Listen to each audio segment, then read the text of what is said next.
લગભગ 8 મહિનાની આસપાસ આ બ્રિજ તૂટી ગયો હતો.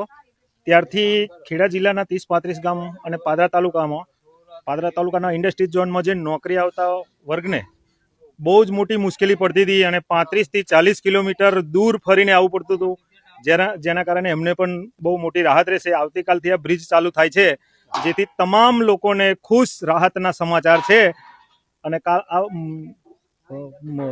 નવા બ્રિજનું પણ કામ પૂરજોશમાં ચાલી રહ્યું છે અને આ બ્રિજ પણ કાલથી શરૂઆત થઈ જવાની છે. માટે બહુ મોટા રાહતના સમાચાર છે. નોકરિયાત વર્ગને તો ખાસ સમાચાર છે અને ખેડૂત વર્ગને